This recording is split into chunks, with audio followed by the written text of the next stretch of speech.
Hey, what's going on, everyone? I'm back for another Slim Sports interview. And as always, I'm your host, Jay Slim.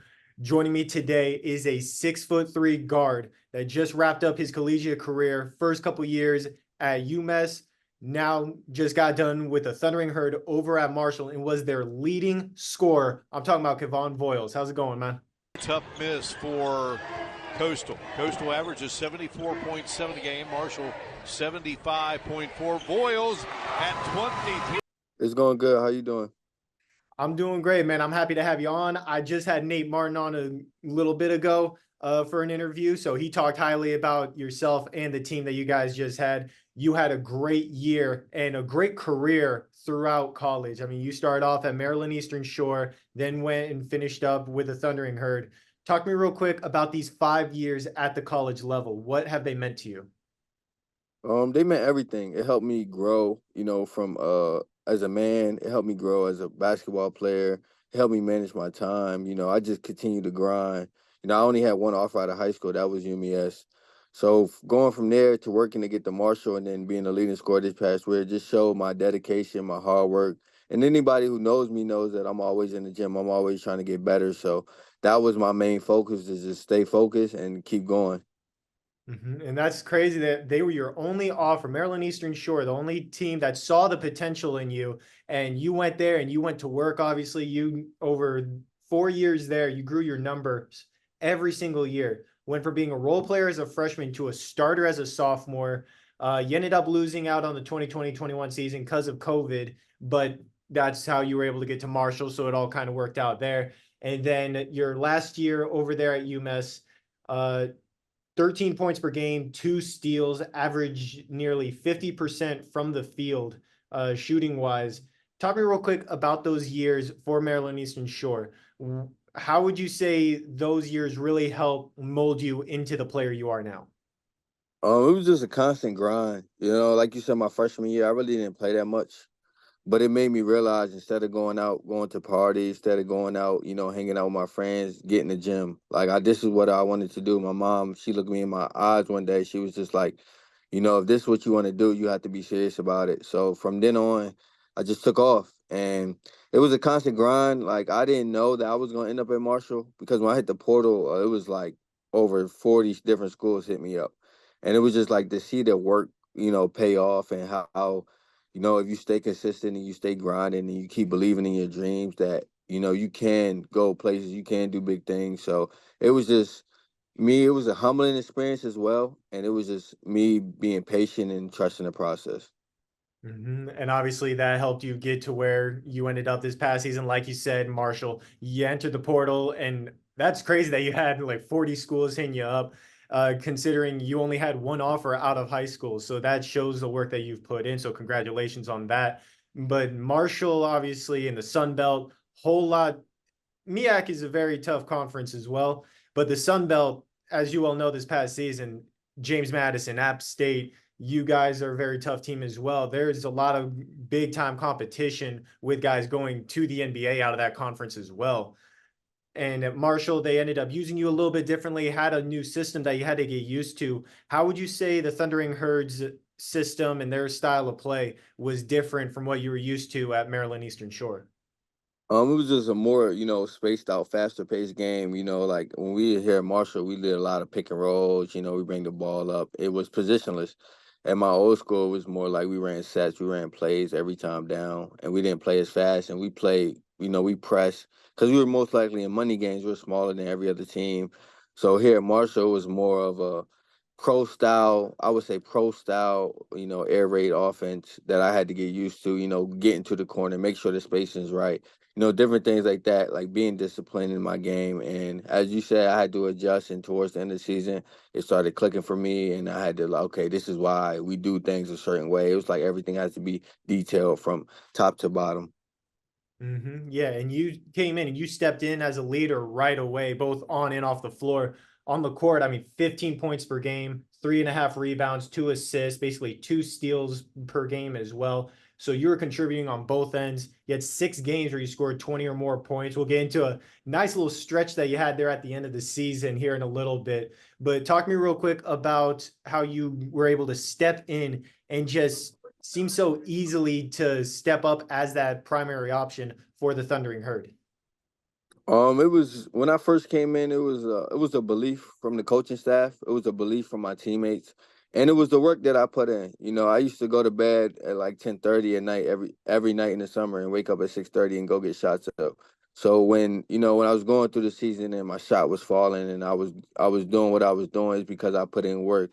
And my assistant coach, assistant coaches, I give them a lot of credit because they spend a lot of time with me, teaching me the new system, learning me, my teammates helping me, push me to be better. And they just had that belief in me. And I also, I put in the work, so I believe in myself. So it was just the confidence that everyone at Marshall instilled in me from day one that really helped me. Yeah, and you guys had a very talented group all together. It just kind of didn't come to fruition, so to speak. 13 and 20 overall on the season, had a little bit of a rough stretch.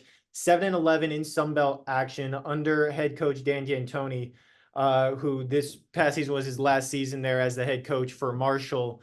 And it was kind of interesting with D'Antoni. He would have a 20-win season and then a rough season, then another 20-win and then another rough season. And you guys just ended up kind of falling in that rough season part of it. What would you say, as one of the leaders of the team, kind of went into the struggles that Marshall had this past year? I feel like we had a couple of tough games early, like the Caymans. We had 3 games in 3 days. Then we flew right back and played Kentucky. I just felt it was a learning curve. It was a lot of guys who were role players last year that had to step into different roles. It's a lot of new guys. Me, Nate, were new. We're in the starting five. It was just I guess it was just like a lot of growing pains. Like we had the talent, we had the pieces. It was just like putting them together every night on a consistent basis.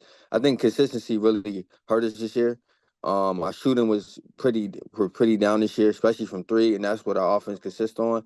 So I feel like we would have got our shooting up a lot better. We would have won a lot more games and just locked in every night. Yeah, and I mean, you guys were in a very tough conference, like I said. The Sun Belt Conference, you guys, there were 4 teams in that conference that had 20 or more wins.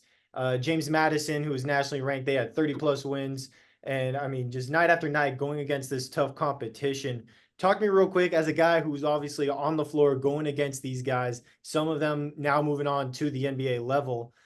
How tough is the Sun Belt, would you say? Oh, it's very tough. It's a very underrated conference. As you could tell, James Madison went to the NCAA tournament and beat Wisconsin, and you could just see the physicality and the athleticism that is in the Sun Belt, and you'd be surprised. Like going through the games like you said, we started out 4-0 in Sun Belt conference play, and we at the end we lost 7 straight because the conference is just that strong. Like we beat teams at the beginning, we played them again, and it's like they're a whole new team. So it was just, going on the road, going in different environments and, like playing at App State, playing at JMU, you see like the high, like almost Power 5 level atmosphere that you have to go in there every night. You got to bring your A game. Because any mess up, any slip ups, you could lose the game by 15, 20, just like that. Yeah, a whole lot of tough competition, a lot of very talented players, you obviously being one of them. However, you were snubbed on the all conference teams. I say snubbed because I was looking at your numbers compared to some of the others that were on there. I personally felt like you deserved a spot on the Sun Belt all conference team, but obviously being that guy that's doing so much for your team, talk to me real quick on your mindset from that. Do you feel like you got snubbed and you deserved a spot? I definitely felt like I deserved the spot. Like you said, my numbers and my body of work, was out there, put out there for me to say that I deserved to be on the team. But I looked at it as, what, maybe they thought, our record or our conference play or something like that. But I felt like if you're gonna, reward players, you should reward, their performance and what they do for the team, how they impact the team. And I felt like I impacted the team in a way that I should have got, at least second or third team all conference. Yeah, I mean, we all saw what you did on the floor. You did a great job for Marshall this past season, and you had a stretch of 3 games where you just absolutely took off. 22 points and 6 rebounds against Georgia Southern, 23 points and 6 assists against Georgia State, and then you guys ended up going against Georgia State a few nights later. for a second round win in the Sun Belt tournament where you had 30 points, 4 assists, and 4 steals. Talk to me real quick about that stretch of those 3 games. What just kind of clicked to where you were dominating night after night? It was the position that my coaches and my teammates allowed me to be in. It was that same game that I had 30. Cam Kerfman also had 30. He had broken the Sun Belt. Well, he had tied the Sun Belt record for 9 threes. It was just, we believed in each other, and coach kept talking to me before every game, like, I know you're in a new system, but we need you. We need you to go. We need you to do this. We need you to do that. And I was like, as a leader, I had to step up because we were losing going into the tournament. And I'm like, we just lost to these guys. We cannot, give this up. So it was just, a constant, like you said, putting in work, getting my shots up, understanding the system, me watching a lot of film. Like this year, I watched probably more film than I ever have in my life this one season, just trying to, get better and find the edge where I could. And it just all clicked. The shots were falling. My teammates were finding me, they were feeding the high hand. So it was really an all around effort from everybody. Yeah, and that put an end to your college career. You wrapped up 4 years at Maryland East Shore, this past season at Marshall, and now you're continuing your basketball journey, hopefully at the professional level. Talk to me real quick about what stage in the process you're in right now. What's going to be next for you in your basketball journey? So I went to NTX Combine. So we had a couple NBA teams out there watching us work out. The draft just happened. So me and my agent, we're being patient. He getting calls from like overseas teams, and also more likely, try out for G League teams as well. But I'm just staying in the gym, being patient. Waiting for my turn. Working because that's all I know to do is to just work. So, whatever me and my agent decides is best for me and my family, that's when the decision will come. Absolutely, man. I can't wait to see what's next for you in your journey, whether it's overseas, G League, whatever ends up happening. I know you're going to be balling out with the best of them, man. So definitely excited to have you on here. And hopefully next year, once you start your professional journey, I would love to have you on again. So thank you so much for taking time out of your day to do this interview with me. Thank you. You have a good one. I appreciate it.